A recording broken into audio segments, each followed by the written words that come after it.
Voss Elmsworth was born in the labyrinthine back alleys of Carinport, a bustling and treacherous port city known for its gambling dens and shady dealings. He spent his early years in the dimly lit backroom of his father's tavern-turned-casino, absorbing the highs and lows of risk and reward. His father, a disgraced gambler who once served the divine as a priest, was a living paradox, a man who danced on the edges of fortune and ruin.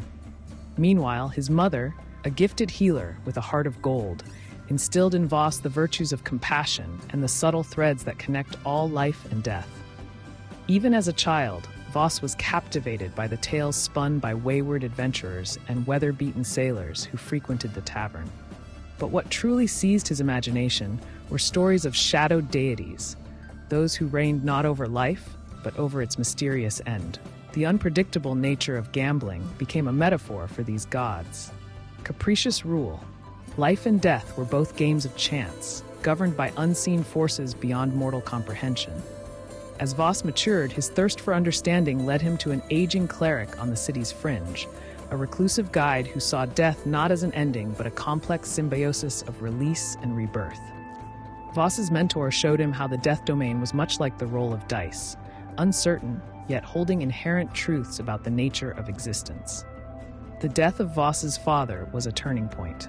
Tired of a life dictated by debts and risky gambits, his demise served as both a warning and a catalyst for Voss. Heartbroken over his father's tragic end, Voss vowed to reconcile his father's reckless risk-taking with the compassion imparted by his mother. This moment heightened his resolve to understand and accept the balance between chance and destiny, confirmation that both gambling and death were parts of a divine gambit he was drawn to untangle. While deeply embedded in the clerical teachings of the death domain, Voss maintained his presence at the card table. Here, he honed his ability to read human nature and to decipher fate's whims, further blurring the line between his spiritual pursuits and love for games of chance. In his eyes, every shuffle of the deck or spin of the wheel mirrored life's uncertain trajectory and the inevitability of death. Voss's departure from Carinport marked a new chapter. Guided by a vision in which a deity of the shadowed path implored him to seek redemption for his father, Voss embarked on a quest.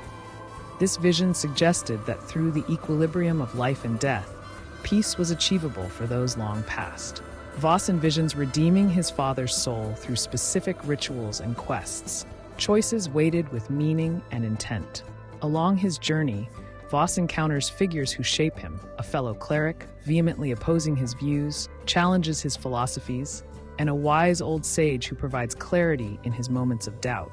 These relationships provide Voss with insights that help him evolve from a seeker of fortune into a custodian of life's ultimate gamble.